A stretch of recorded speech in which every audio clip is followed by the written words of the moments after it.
طيب الفنان رشدي أباظة بأمانة ما حاولش يتقدم لِك أو يُعجب بيكِ أو يعني إطلاقًا، ما أنا قُلت لك كان بيسلِّك بيه أسنانه. يعني مش كان مقتنع أنا بيكِ مش م أنا ما عجبوش، أنا ما عجبوش.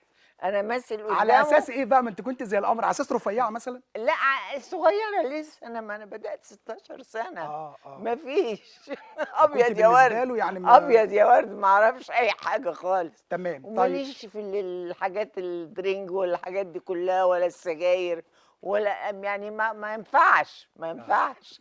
خدعوني فقالوا لي يا راقصة. آه، تمام. الفنان رشدي أباظة اتجوّزتِ الفنان أحمد رمزي بعد ما يعني ما اشتغلتوا مع بعض والّا اتجوّزتِ أحمد رمزي قبل ما تشتغلي مع الفنان رشدي لأ، أباظة؟ بعد ما اشتغلت مع رُشدي كتير.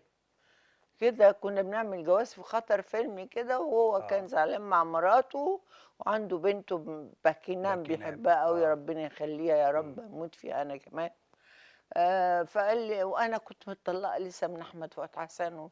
وقالوا لي في طلاق رجعي وفي طلاق بائن وحاجات كده. طب اتطلقتِ من الأستاذ أحمد فؤاد حسن الموسيقار الكبير الله يرحمه، إمم. إيه السبب؟ يعني بسبب إن أنتِ الخلفة، أجهضتِ نفسِك؟ أجهضت نفسي.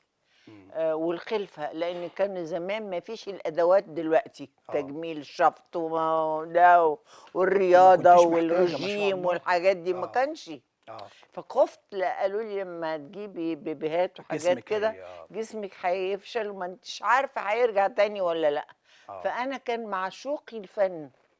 يعني كنت آه، أعشق حاجة واضح من اسمها أفلام الفن. حضرتك واضح، سِبت أسرتي، سِبت دراستي، سِبت ثقافتي، سِبت حاجات كتير جدًا، ضحيت بحاجات كتير جدًا. آه، فلمّا طلب قُلت له: "من حقك." لإنه كان وحيد أمه، الله إمم، يرحمه. طب لو الزمن رجع بيكِ هتعملي إيه؟ يعني هتجهضي نفسِك فعلًا والّا هتتمسكي بالمولود ده؟ لأ، بأمانة، لأ، يعني هاعمل موانع بقى، اللي هي طالعة أنتِ دلوقتي حضرتك أجهضتِ نفسِك ليه؟ بسبب لإن الفن، الزمن ده لازم يكون الإنسان مقتدر لإنه يربي ابنه أو بنته كويس، يثقفها ويعلمها وتتجوز جوازة كويسة أنا مش متفرغة لده.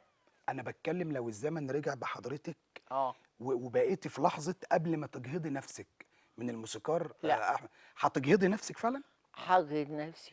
مش إحنا